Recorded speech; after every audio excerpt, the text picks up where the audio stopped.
for today is from Spiritual Liberation, which is by Dr. Michael Bernard Beckwith. And he writes, "Your life is as significant as the greatest harbingers of peace.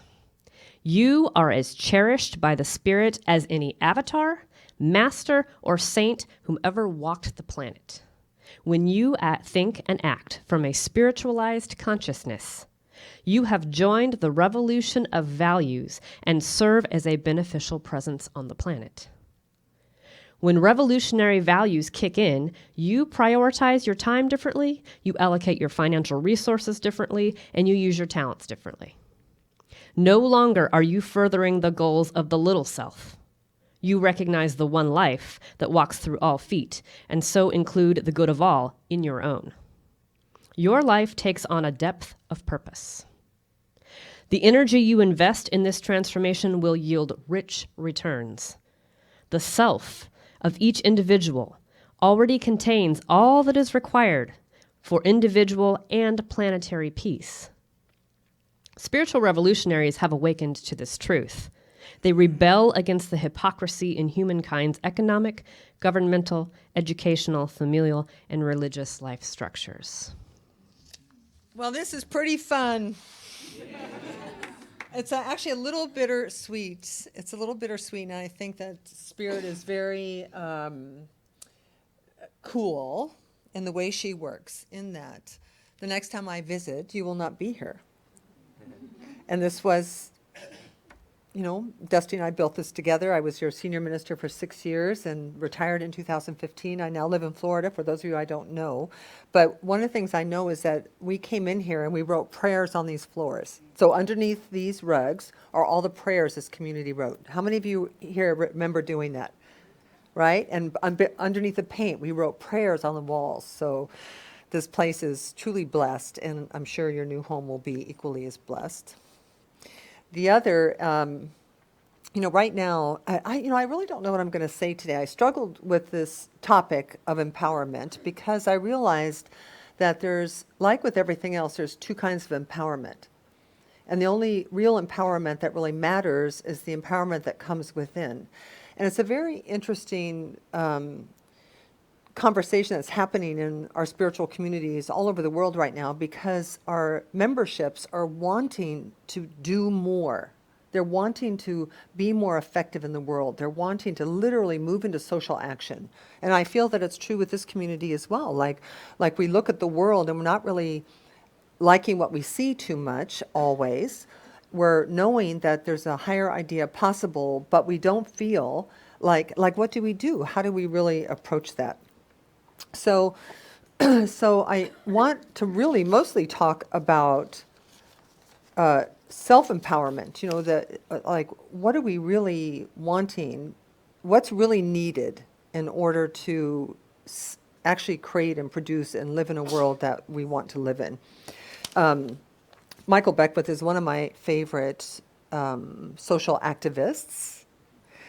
And he says, I have many words for you from him today, but he said, "We are not here to save the world, but to serve an emerging paradigm of love, connectedness, and generosity of heart." And it's a really interesting idea to think that it's not our job to save the world. And for me, I'm going to tell you how that lives for me. Whatever made me is more important than me. Whatever made me is greater than me. And I'm not talking separation. I'm just saying that there is some amazing intelligence that can do what I of my own human self cannot do. It can make babies, it can rotate planets, it can grow trees, and I trust it to protect us always. So no matter how bad it looks out there, love will win in the end. This I know. So I'm not, so when we say we're not here to save the world, I think literally it means we're not here. The world doesn't need saving by us.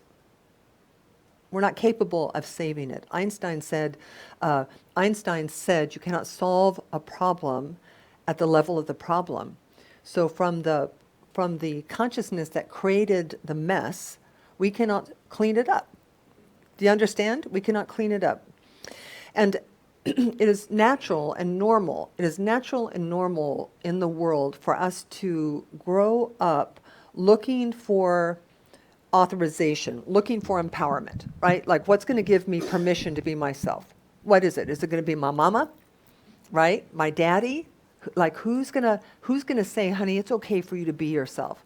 I fortunately did have parents who did that a little bit, but only within certain parameters. You can be yourself as long as you're more like us than not like us, right? Don't fall too far from this tree. It's natural for us then to go to universities, and we say, okay, as soon as I'm just a little bit smarter with a little bit more education, then I'll be empowered to be myself. Then I can really do something good, or I can, be bold and be authentic. We do it through our jobs. We keep looking and looking and looking to see where that empowerment's going to come from. And as you know, it doesn't come from very many places, right? It doesn't come from those places. Do you feel empowered because of your college degree? Well, maybe, to some extent. Empowered to make money. But I don't know that you feel that causes us to feel power. Empowerment means, it implies to be given power, which then can then be moved into action. But that's not what we're looking for. We're not really looking in the right place if we look to our mama's, daddy's education and jobs. Now, there's a story. There's a story about a monastery where this monastery was not thriving. It's like it was not inspired. It was like the grounds weren't being kept up. People would come to meditate or walk the labyrinth, but they wouldn't come back. There was a lot of infighting with the monks at the monastery. It was not a happy place. It was failing. And the head of the monastery didn't really know what to do. He said, I don't know what to do, that we're at odds with each other. There's clearly no energy here. So he found the wisest person in the village that he could find, which happened to be a Jewish rabbi. And he went to the rabbi and he said, what can I do? I mean, how can I save my monastery? How can we fulfill the dream and the vision that we have for ourselves? And the rabbi was just very quiet, and he says, well, I just want you to know that amongst you, the Christ has come, that one of you is the Christ come again. And so just go back and find that person and follow them. Let them speak. So the monk, the head, whoever he was, kingpin, so went back, and he said, well, who could it be? Who could it be, right? So they started, you can imagine, like if one of us was the Christ, like the one who's going to save us, it's like, wouldn't we start paying very close attention? Are you that person? And if you were that person, it would be in my best interest to be really nice to you. It'd be in my best interest to make you tea. So you can imagine that they all just started being loving and attentive and growing flowers. And within a very, very, very short period of time, the monastery was thriving. Why? Because it was full of God, right? It was full of spiritual energy, full of possibility, full of hope, full of a belief that there was a better way to be. So I love that story, because when we're looking for empowerment in the world, we're not going to find it. That we have to allow this indwelling presence of spirit, whatever you want to call this something, because we are equally as important as the sunsets. We are equally as important as the birds. We are equally, in fact, I can't remember which mystic said it, but somebody said we're even just this much closer to angels because we have consciousness. Rocks must gravitate, the lion must leap, but we are uniquely equipped with consciousness in that we choose, we decide, we think, we plan. I have 2 cats. I know cats are smart and intelligent and emotional, but they don't plan their future. They're not sitting home saying, when mom gets home, I think I'll have her take us to the mall. They just don't. But you and I, we have the ability to change our minds. We have the ability to think our way out of trouble. We have the ability to bless a mess, to raise its vibration. Now, So, one of my favorite authors and one of my favorite works is Emerson's Self-Reliance, the essay on self-reliance. Has anyone read this? It's a bold, bold, bold piece of work that's been around for a long time. I'm going to read you a quote because it speaks to the naturalness. It is natural for us to be in life disempowered. It's normal. It is normal that you and I grow up feeling powerless. It kind of begins in the DNA. You know, it's part of the original sin part, right? That was kind of funny. That wasn't meant to be. That wasn't quite to be taken as heavy as it landed. But you know what happens to a world? What happens to a world, especially in our Western culture and the traditional religions of our history, when the originating idea is that you are not a blessing, that you were born in a certain state of sin, and that your whole life is going to be spent trying to get out of that so that you can have a really great time when you're dead. I mean, what kind of world, but really, what kind of world can that produce? Think about it. What kind of world can low self-esteem produce? What kind of world can disempowerment produce? Do you know what kind of world? The one we have. And I'm not saying it's all bad. I'm not being negative here, because when you spiritualize your consciousness, you begin seeing the beauty everywhere and the good everywhere. It's easier to see when you're looking from a higher place. But Emerson said, society everywhere is in a conspiracy against the manhood or womanhood. There were no women, there were no women for Ernest Holmes or for Emerson. There were no women on the earth. It was all men. Fortunately, it changed because, well, just look. So society everywhere is in conspiracy against the manhood of every one of its members. Society is a joint stock company in which the members agree for the better securing of his bread to surrender the liberty and the culture of the eater. So kind of a heavy sentence, but it literally just says that you and I capitulate our power in order to fit in. Right? I love that word. We capitulate our power. Now, the basic fundamental idea is this, that your power is from within. You are already empowered. Your beauty is within, your genius is within, your greatness is within, your ability to discern action is within, that you don't need anybody to tell you that you're worthy. You don't need anybody to tell you to take action. Now, there are some things you need to do, and I'm going to give you 3 things that you need to do, because we need to leave you with hot tips, else you just go, well, okay, that's great, now what do I do? Right, because we need to, and by the way, we also sometimes come to church to be empowered, right? So, but that's not really it either. This is like, church is like pointing at the moon. We want you to begin to look in a certain direction, or to see if you can catch in consciousness the bigger idea for your life.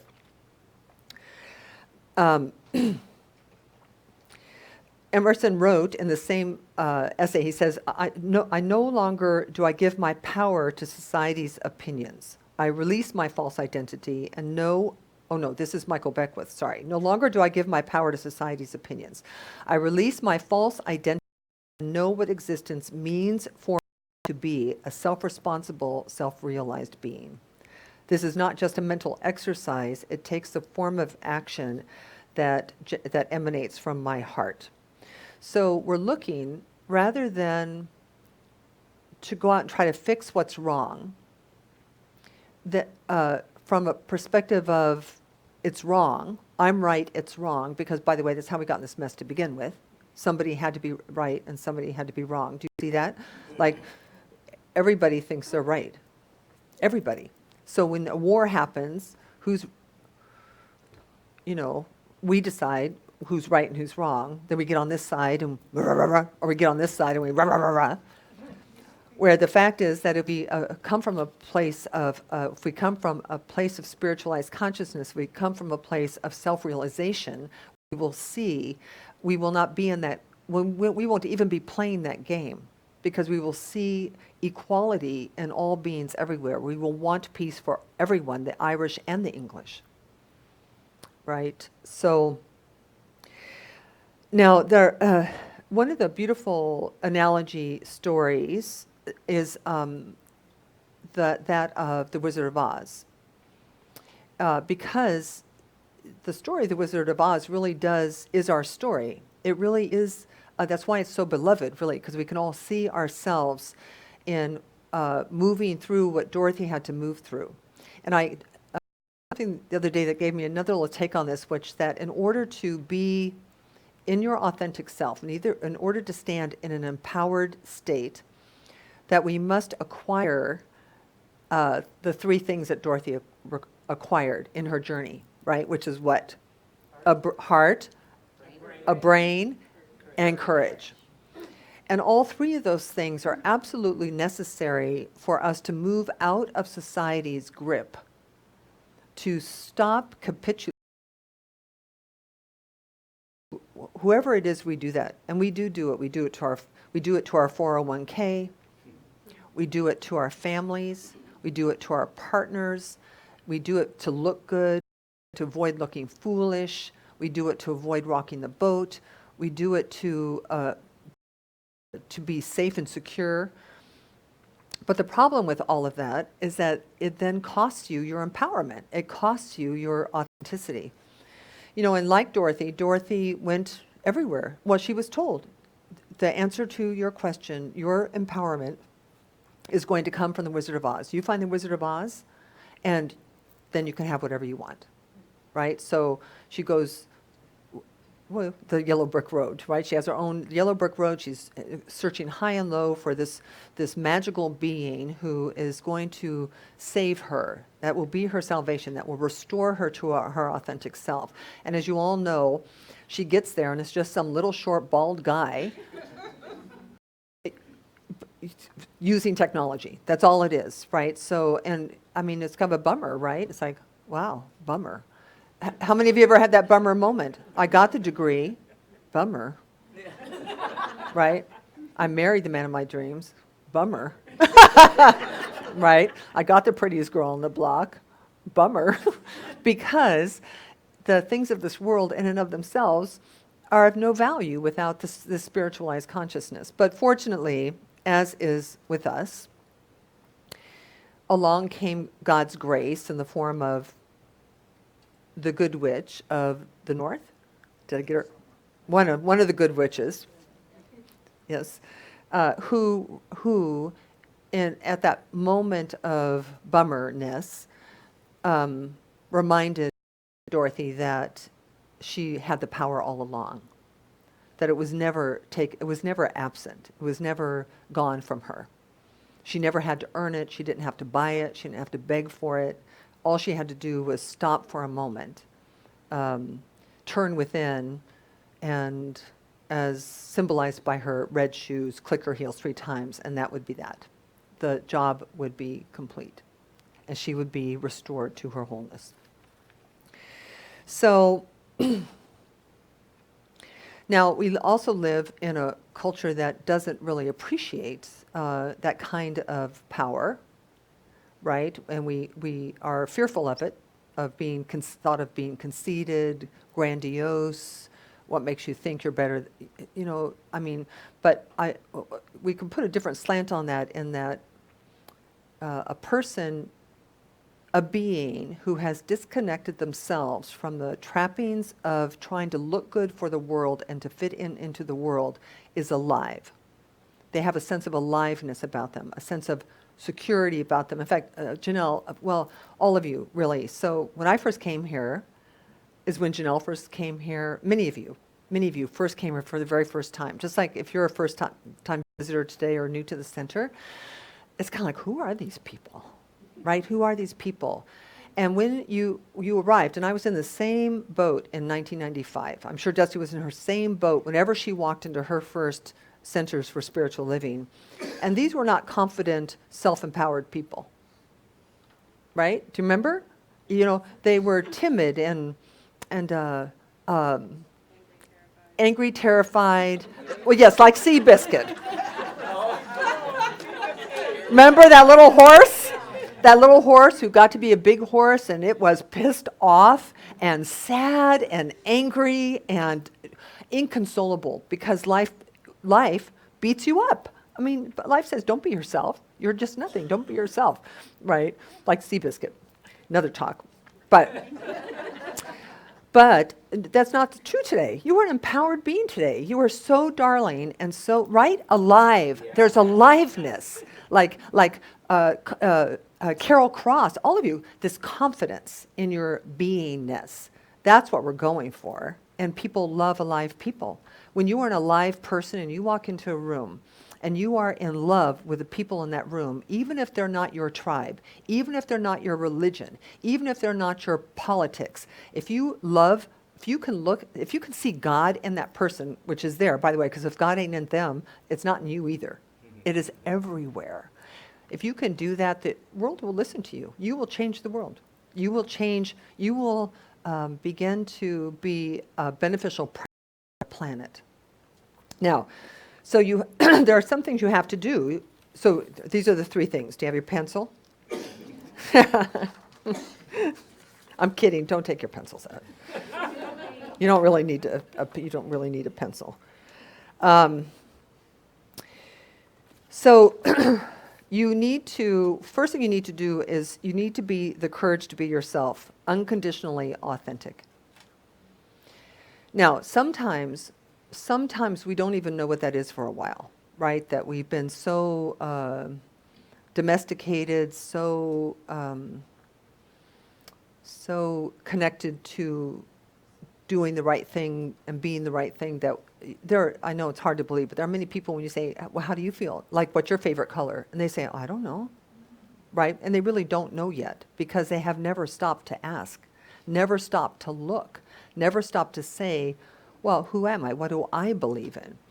So begin.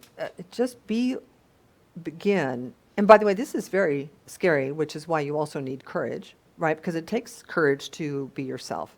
It takes courage to have a best friend you've had for 10 years and you decide that you no longer want to go out and get blitzed every night. Right? That you want to start going to church when you've had a 10-year agreement that church is like the devil, or that you don't want to go home for Christmas. Mom, I'm not coming home for Christmas. Right? But how many of us go home for Christmas when we don't want to? Well, maybe I was the only one. But then they made their transition. I didn't have to anymore. I think one year I didn't go home for Christmas. I went skiing instead, but I never heard the end of it. But sometimes it's important, sometimes it's enough to say, I really don't want to go home for Christmas. Authenticity could look like this. I really don't want to go home for Christmas. It's really not a fun experience for me. It's nothing but a lot of negativity and whining. I'm hoping there's another family like mine. Otherwise, it's like, otherwise you all are going, and she's talking to us? What a misery. She needs to be. But to be able to say that to yourself and then choose, but it's really important. It's really important. I value family ties, so I'm going to go home. But maybe you can go home and be different when you're home, right? How many of you have done that since you started your spiritual path? Gone home and been different? Yeah. So Emerson said, I ought to go upright and vital and speak the rude truth in all ways. And this essay, if this is piquing your interest, he was like, be yourself. Do not give up that self in order to fit in any way, shape, or form. He says, what I must do is all that concerns me, not what every good person thinks I should do. So the second one is this is really hard for some people. If you haven't done it already, you will at some moment. Our story, our life story, whatever it is, our story of our broken marriage, our mean older brother, the teacher, the abuse, the divorce, whatever that story is, until we spiritualize that story, it will disempower you. It then becomes the reason why you're not great. Is it making sense? It becomes the reason you cannot have a successful life, the reason you drink, the reason you don't have friends, the reason you can't hold down a relationship. It is a disempowering story.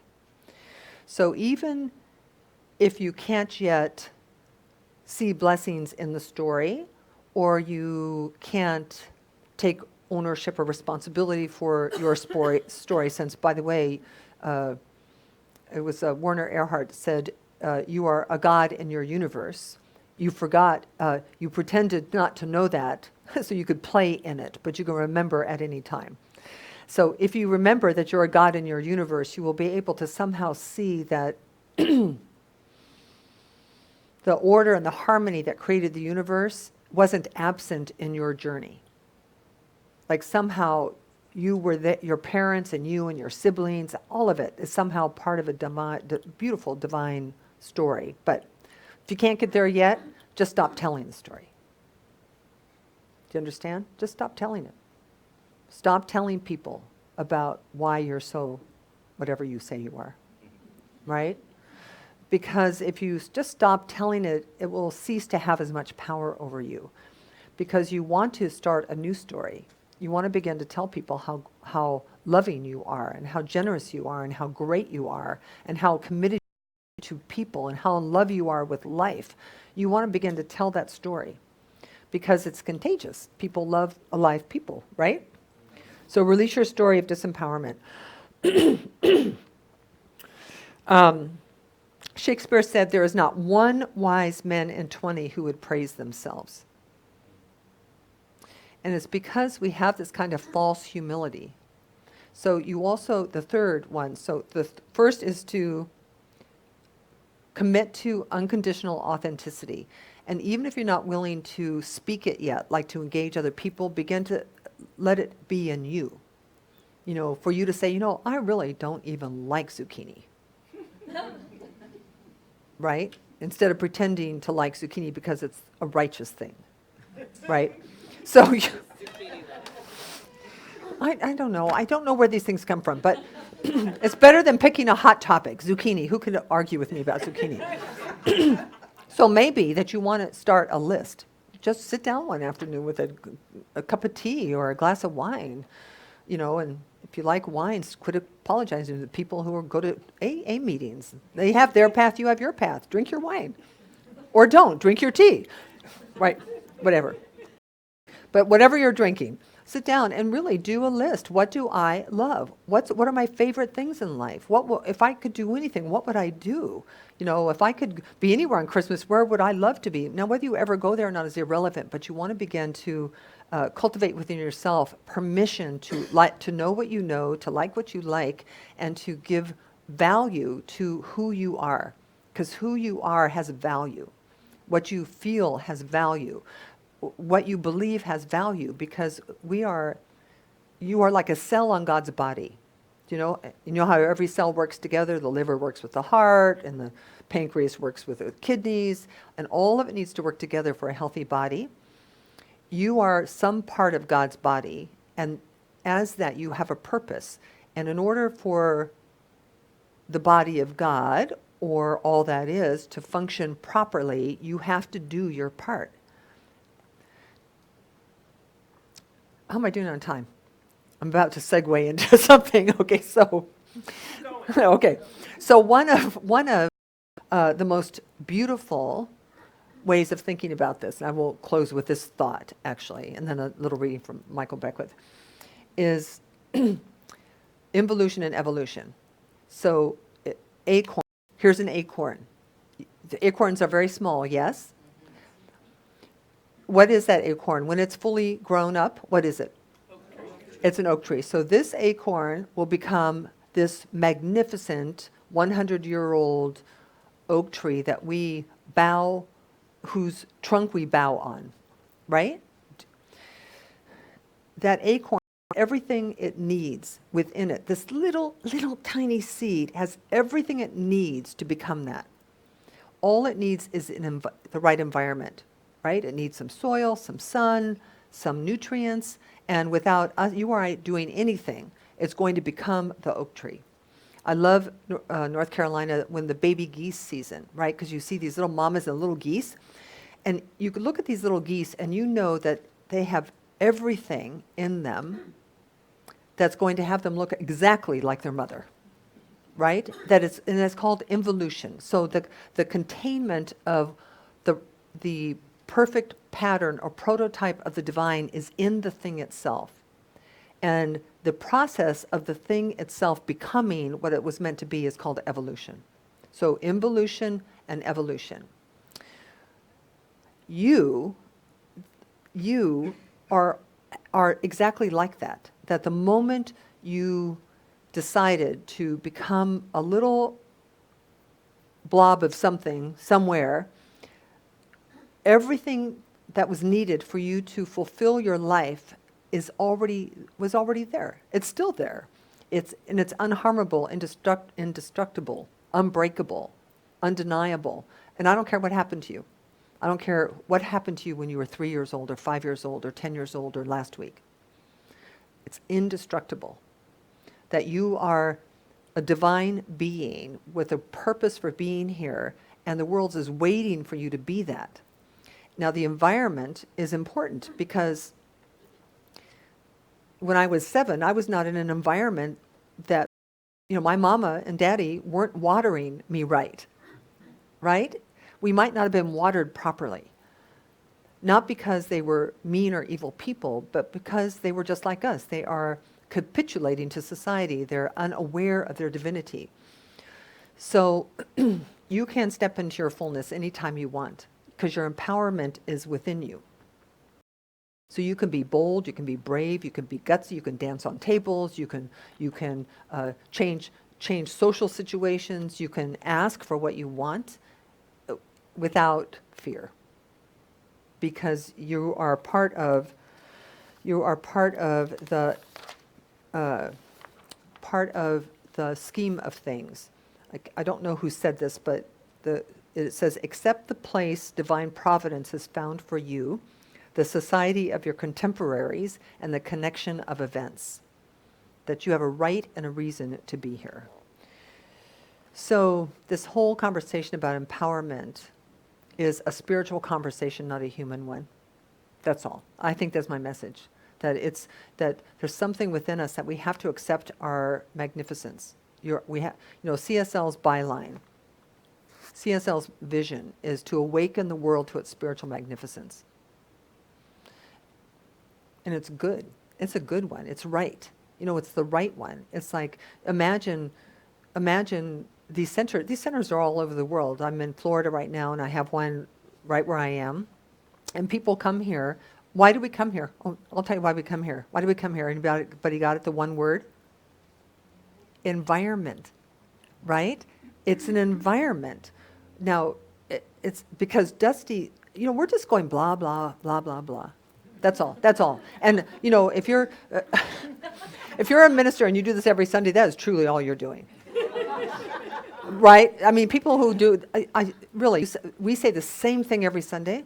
So if you've been here for 7 years, you're not going to hear anything really new. But what there is here is an environment where you're with people who care about what you care about, where you're going to get watered, where the nutrition is here, where nobody's going to call you names or disrespect you. They're going to hold your idiosyncratic things, your neuroses, gently, because do you want the good news or the bad news? So the good news is you will become a better human being. The bad news is you will always have your neuroses. Do not think that just because you and God are one, you're not going to be crazy as a loon. I'm just saying. But you will be happier, and you will be way more alive and way more effective. But yes. So I'm going to just change with end with a paragraph by Michael Beckwith, and then I'll do a prayer for us. And just want you to know how happy I am. It just is so sweet for me, Dusty. Thank you, Reverend Dusty. Thank you for letting me be here this morning. And just to really, it's a completion for me, in some way, with the space and with the community as it was. So it's called, this paragraph, just paragraphs, called Love the Ultimate Conqueror. And what Michael Beckwith, who was, as you know, most of you know, was my teacher and also Dusty's teacher as well. He says, as the realization that we are members of a world family finds its home in more and more and more hearts, people across the globe are dissolving man-made boundaries and acknowledging our interconnectedness. They are announcing that now is the time to bring a halt to dehumanizing Earth's inhabitants, that now is the time to put an end to world hunger, wars, inadequate health care, lack of education, and global warming. Archetypes of the beloved community are spiritual revolutionaries who realize that the solution to global challenges is a spiritual one, that conquest through war is at best temporary, and only conquest by love is permanent. And so it is. So it is.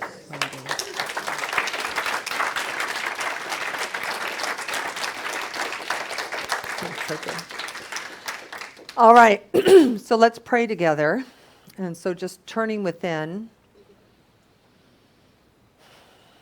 we turn within for the purpose of closing the outer eyes, because we must fast from the world of appearances. We must fast from the world of conditions. That we must let them be, because it is consciousness that created them, and it will be consciousness that changes them, not force. And so as we close our outer eyes, we open our inner eyes. We begin to gaze into the space and place and dimension within our being that is whole and perfect, connected and complete. The place within us that is magnificent, that is brave, that is authentic, that is loving, that is generous. And not because the world has made us that way, but because God has made us that way. And so we are wanting to awaken that sleeping giant within us and let it live our lives for us, with us. Let it walk us, let it talk us, let it breathe us, let it love us. That we let go of the story of our past, because it has only as much power as we give it. And so I know as I speak this word that I'm activating a law of good. I am moving molecules with my intention, molecules with my commitment. And to simply know for each person here that in this moment you are empowered to be you. Not to be somebody else, to be you. You are empowered to be brilliant. You are empowered to be funny. You are empowered to be creative. You are empowered to be whatever it is you've been made to be. Because you are an oak tree. You are Seabiscuit running free. You are that there is within you inner splendor that needs to be released. And so go forth from this day with courage. Go forth from this day willing to speak your peace in your mind with unconditional love. We must never annihilate another being so that we can have our way. We just exude authentic love. And so I claim and affirm and proclaim and accept that as each of us do this, that we change our world. We change our immediate world. Our sphere of influence in the world begins to up-level and uplift. That people begin to seek us out for truth and conscious spiritual awareness. For truly what I know is it's that will make this world for our children and our grandchildren and their children, people and animals everywhere, a more loving, more kind, more generous space in which to live our magnificent lives. And so in gratitude, I just release this word, accepting the fulfillment of it, knowing that it cannot be, nothing can happen except for it to be fulfilled. That my words do not land into a void. They land into a quantum field of unlimited possibilities that happily and effortlessly and easily say yes to the words I've spoken. And so I just invite you to embody this for yourself. Just say yes to yourself. Say yes, yes. And to move forth from this place, accepting and expecting only the good. And so we do this together for ourselves, for each other, and for the world that we pray for and with by saying, and so it is. So it is. Thank you.